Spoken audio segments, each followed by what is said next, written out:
Hey everybody, a bit under the weather this week, so I thought we would just do a sort of best of, and as we wrap up, on the end of our fourth year of podcasting here, and kind of strange to think that, but we've had a few celebrities on, and this is some of the best of from Bret Turhune, Trae Crowder, Jim Breuer, Jackie Martling, Laura Jane Grace, and Dr. Steve. So here's a little bit of some of the best of our guest appearances.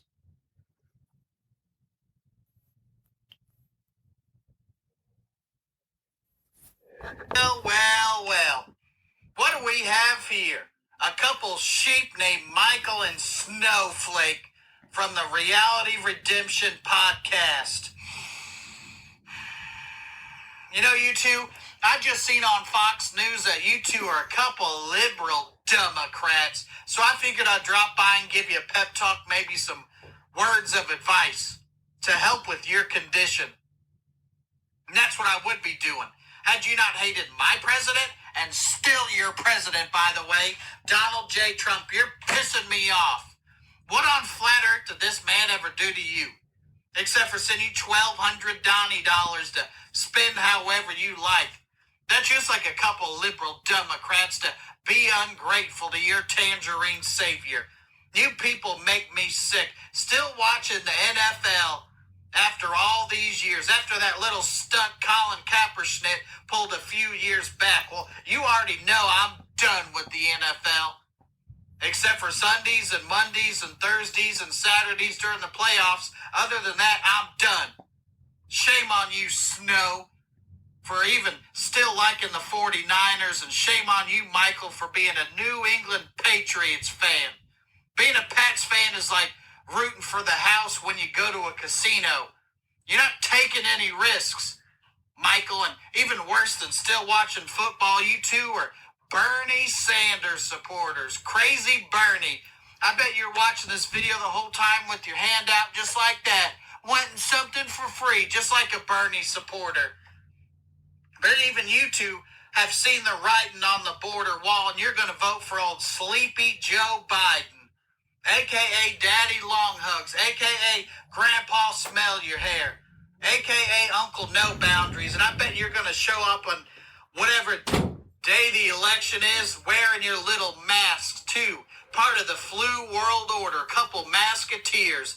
A mask ain't nothing but a barrier for your face, and everybody knows barriers don't work unless they're at our southern border. But you know damn well them germs are going to climb over the top of that mask or tunnel underneath it, because a mask ain't nothing but a wall for your face, and everybody knows walls don't work unless they're at our southern border. But I've been thinking, which I rarely do, but I've been thinking and I figured out your problem.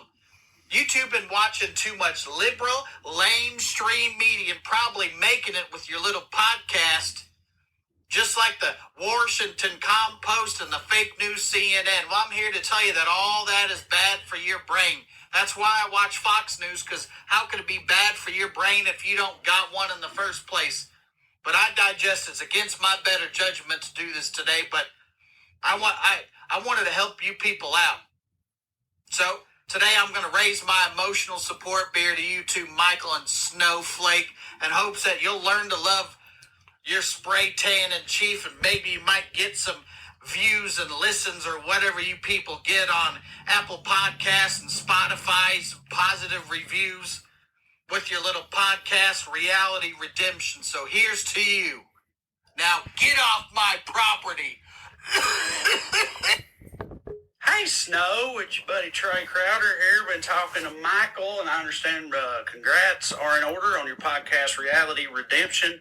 All the best to you on that front. Also, Michael tells me that you're a person that puts their money where their mouth is. Donate your stimulus check to the Georgia election. Oh, my God, a liberal after my own heart. About to give me the vapors just thinking about that type of go-getter-itness. That's not a word, but you know what I mean? Like, that's real shit right there. Don't anybody tell you it's not. That's great. It took a lot of real shit from a lot of real people to get that done, but it got done because of people like you.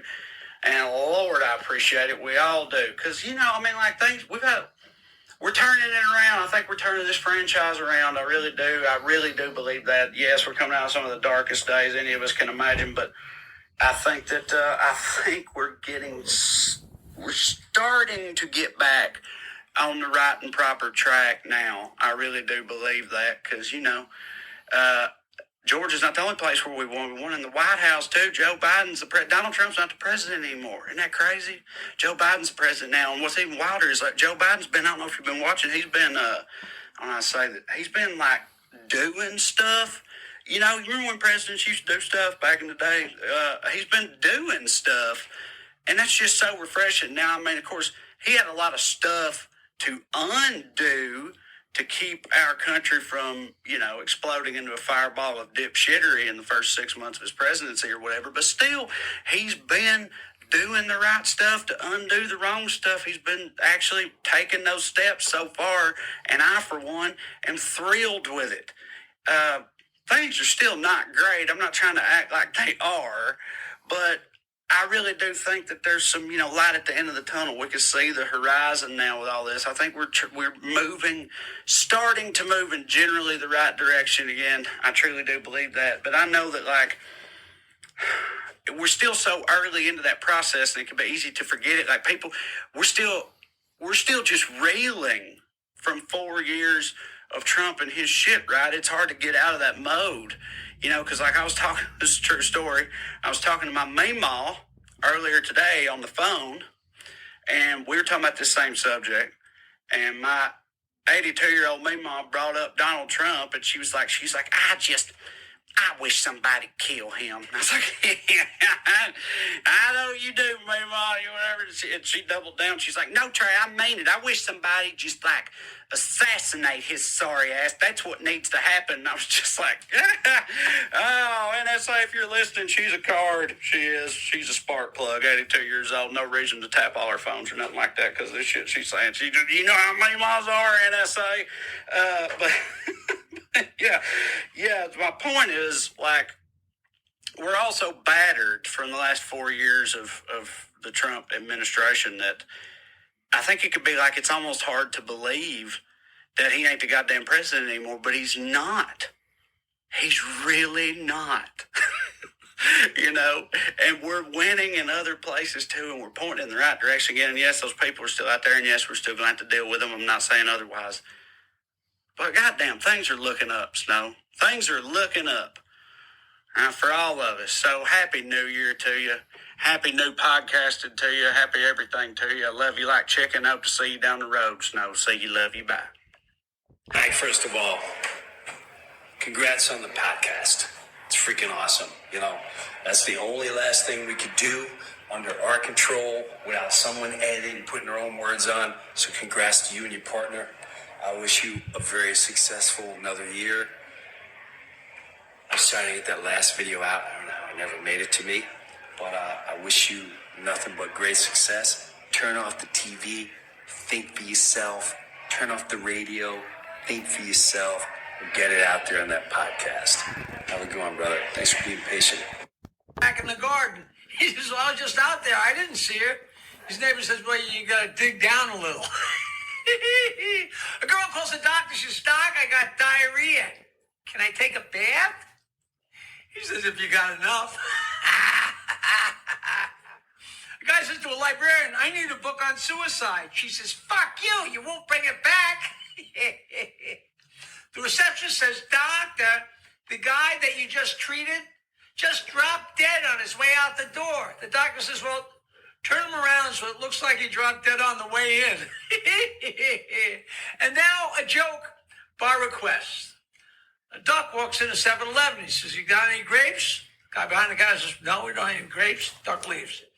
Next day, duck walks to 7-Eleven. He says, you got any grapes? The guy says, no, we haven't got any grapes. Duck leaves. Next day, duck walks to 7-Eleven. Says, hey, you got any grapes? The guy says, look, Daffy, this is the third day in a row you walked in there and asked for grapes. You come in here one more time and ask for grapes, I'm going to nail your stupid web feet to the floor. And duck leaves. Next day, duck walks to 7-Eleven. He says, you got any nails? The guy says, no. He says, good. You got any grapes? Now, our good friend Michael Snow Snow. Hey, what did the seven dwarfs say when Snow White woke up? I guess it's back to jerking off. So Michael requested a joke. Let's review. A joke is a story. What's at the end of the story? A surprise. Michael requested a surprise that he already knew. He requested a joke he had already heard, so he knew the surprise at the end. What kind of fucking idiot, no offense, what kind of stupid moron, don't mean to hurt your feelings, requests a joke? You request something with a surprise on the end you already know, you stupid donkey. Well, I hope you're having a good podcast. Guy walks in, his wife's watching television. She's yelling at the screen, "Don't do it, you moron! Don't go in that church, you idiot! Don't go in that church, you asshole!" He says, "What are you watching?" She says, "Our wedding video." Listen, Michael and Snow, I hope you're having a good podcast. You can always email me, jokeland@AOL.com. Tell all three of your listeners to send me an email, jokeland@AOL.com. I'll send you lots and lots of jokes. I'll send you the original version of the Duck 7-Eleven grape joke, which I personally happen to really, really love. And thanks for booking this, Michael. And you're a nice guy, but you're still an idiot. And I don't know what kind of person has a name like Snow. And in this political climate, I'm not going to venture a guess. Michael, this is a cameo for Michael Johnson from Michael Johnson. You know, you could have just emailed me. People do that all the time, and I answer those questions for free. But thank you for having me do a cameo. And I appreciate you being a listener for many years and for introducing us to Chef Shannon. But you've had COVID. Me too. It sucked. The CDC recommendations went down to 5 days because 10 days was overkill, and I think they bowed to a little bit of political pressure because it was a huge loss of productivity to have people out for 10 days. I know in our health system, I think every one of my nurse practitioners and me have eventually contracted COVID. Even with full PPE, it just happens. And, our risk is a lot higher because we're exposed to it every single day. And in the community, you may go days and days and days without being exposed to anybody that's got it. But anyway, when someone's out 10 days, that could be 2 full weeks if their first day is on a Wednesday. And really, you're contagious just before you get symptoms, which is tricky. And you are contagious for the first couple of days. Once your symptoms subside, you're not really a danger to anybody anymore. So what the CDC is now saying is isolate for 5 days if you're asymptomatic and afebrile. In other words, if you had a very mild syndrome, then wear a mask whenever you're around anybody for the next 5 days. And then if you can go to work, that's between you and your work. Critical people can go right back to work. Emergency personnel and stuff like that. It just depends on your company. So they're going to have their own policy. They may not want you around until you've done the full 10 days. That's up to you. Now, monoclonal therapy, you asked about that. Monoclonal therapy is basically antibodies against the virus. So it's your body's making antibodies, but it does it slowly. It starts off with 1 or 2 plasma cells producing antibodies, and they'll churn them out, but then they'll start dividing and making more and more and more, but it takes time. This way you can get a whole load of antibodies all at once. And I had Delta, and so I got the Regencov, which is Regeneron's monoclonal antibody cocktail. It had 2 different antibodies in it. And I was better in a day. I mean, literally went from being hit by a Mack truck to being totally normal in 24 hours. So monoclonal antibody therapy is great. The problem is Omicron is completely resistant to the Regencov antibodies. and the one from Eli Lilly too. I can never remember its name. So we've got sotrovimab, but it's in very short supply. So they're only giving that to people who are at high risk of going to the hospital. People with diabetes, the obese, people with immunocompromised states, chemotherapy, HIV, that kind of stuff. So now there is another antibody that you can take if you're at high risk and you haven't been exposed. That's called Evusheld. And that can be given only to people who have not been exposed but are at high risk, and it prevents you from getting COVID-19. At least prevents you with all the variants that we have in the environment right now. That's another antibody. And then, so if you can't get the sotrovimab, but you want something, what can you get? Well, molnupiravir, it's only 30% good at keeping people out of the hospital, but it's pretty good at reversing mild disease in the home. So if you've got symptoms, you can take some molnupiravir, you start feeling better pretty quickly. It's sort of like Tamiflu for influenza. It's very similar in that regard. Then there is the Paxlovid. Paxlovid is 2 pills that you take every day, and it's 2 different drugs. One potentiates the other one. And the problem with it is if you've got any liver issues, cirrhosis, any kind of liver failure, it's not indicated for those folks. So, or it can cause more problems. So the molnupiravir is certainly better tolerated, but it's not as effective. The Paxlovid is about 90%. The next option that you have is to get remdesivir as an infusion in the outpatient setting. So people who are at risk of going to the hospital can go get 3-day infusion of remdesivir and not go to the hospital because it's 90% effective against all the variants. In the hospital, when someone's critically ill and we give it to them, it kind of works. It's helped a lot of people, but it wasn't the panacea we hoped it was. But that was because we were looking at people who were already critically ill, and they finally did the study on people in the outpatient setting, and it's marvelously effective. So that's an option as well. So I hope you feel better. I'm assuming you're in a low-risk group because you did a 7-day deadline on my Cameo. Thank you very much. And anyway, and good luck with Reality Redemption. Here's a slug for you. You're listening to Reality Redemption with Michael Johnson. Now let me do that again. You're listening to Reality Redemption, the podcast with Michael Johnson, wherever podcasts are found. Something like that. You can cut that out. If you want me to do a real one, let me know. Anyway, feel better. Take care. Thanks for listening. So, Laura Jane Grace here. How are you? What day is today? Is it the 12th? Is it the 13th? I think it's the 12th of May. I'm in Atlanta, Georgia, and I'm on tour. That's a pretty good fucking thing, if you ask me. Very happy to be here right now. I'm parked outside of this venue called IO5 and getting ready to sound check in a little bit, and then a couple hours later we'll play a rock and roll show. But right now I'm speaking to you, and I'm here on behalf of Michael Johnson, which you may already know. I'm guessing they either handed you the phone or sent you a link to this video, and they were like, check it out, someone wants to talk to you. It's me. I want to talk to you, Snow. Snow, I'm here to say happy birthday to you specifically. Happy birthday. Was that redundant?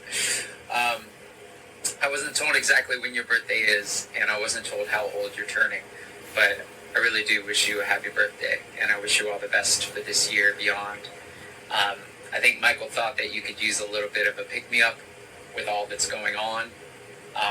Those were their words specifically, with all that's going on, and I don't even need to ask specifics to know what they're talking about. I think I just get it. There's a lot going on. The world is a really heavy place right now. Every time you look at the news, it feels like there's bad stuff happening, and it feels like the assholes are winning. Fuck them, and fuck that. We gotta keep fighting back, and we gotta keep going, alright? Keep kicking against the pricks. And, I don't know. I do have faith that things will get better. And, I do think it's important to help lift each other up when people are feeling low. So let's hang out for a little bit, Snow, while we're talking. I'm sorry that this isn't a face-to-face conversation. How about, do you want to tour with my tour bus? That sounds fun, right? Okay, check it out. So I'm here in the front lounge right now. You're lucky you can't smell this video because it's a little stinky in here. So this is the front lounge of a tour bus. You got some benches, you got some TVs. This is where the driver sits. And then you go back here, you walk through, there's a little kitchen area here, got some mini fridges. Usually there's a bathroom up front. There isn't a bathroom up front on this one, but there's a bathroom in the back. So it might get a little dark for a second. This is where we all sleep. There are 12 bunks on a bus. You come back here. This is my bunk. Can't really see it, but it's very nice. This is the bathroom. Number one rule of touring on a tour bus: no pooping on the tour bus. Only pee. This is the shower. None of us use the shower though. It's more of a storage locker. And then this is the back lounge. Got some closets behind there, and then there's another little sitting area, and stereo up there, and TV out there. Yeah, that's it. That's a tour bus. That's our rock and roll tour bus. And it's gonna get dark again for a second. And let's jump off the bus. Let's take a look at Atlanta, okay? Here we go. We're in the little 5 Points area today. Jump off the bus. Boom! The fucking sun is shining in Atlanta. I am in the South, Georgia, the state I was born in. Good to fucking be here. Good to be on tour. Been 2 years since I've been on tour. Fucking happy to be here. And then there's the bus from the outside. And then the venue's behind that. Cool little area. Check it out. Atlanta, Georgia. Feels good. Anyway, Snow, one last time. I hope you have a really happy birthday. And I hear that you are taking a trip to Belize soon, which I am supremely jealous of. I have never been there, and I want to go everywhere. So you got one up on me then. And yeah, I hope you have a fantastic time, and I really do wish you all the best for this year ahead. And sending all my love to you. Just keep going. Keep your fucking head up. Good things are coming our way. And let's make this year our year, your year, my year. Yes. Anyway, much love to you, Snow. Happy birthday from me and Michael. Take care, okay? Bye. Well, look who came crawling back if it ain't the Reality Redemption Podcast. You know, I just seen on Fox News that you just celebrated 3 years. 3 years of podcast and bliss. Disseminating all kinds of misinformation. Well, who do you think you are, huh? Joe Rogan? I don't think so. Now, that's a real podcast. My man Joe will do a 3-hour podcast on DMT. And by that, I mean he'll talk for 3 hours about DMT while he's on DMT. For 3 hours. I got a short commute, so it's taken me about 2 years to listen to that particular episode. But you catch my drift. I looked up your little podcast on Apple Tunes to see if it was any good. And one of the reviews said it was the worst podcast they ever heard. Of course, I was the one who wrote the review. But I think it's just time to pack it in and trade a podcasting in for something a little more suited to your talents, like a CB radio or maybe a walkie-talkie with some dead batteries.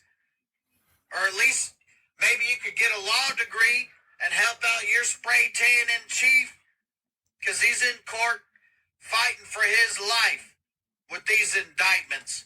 And you seen that bathroom full of classified documents? I think we can all agree that that was a secure bathroom. It had one of them little turny locks on it. That's secure if I ever seen it.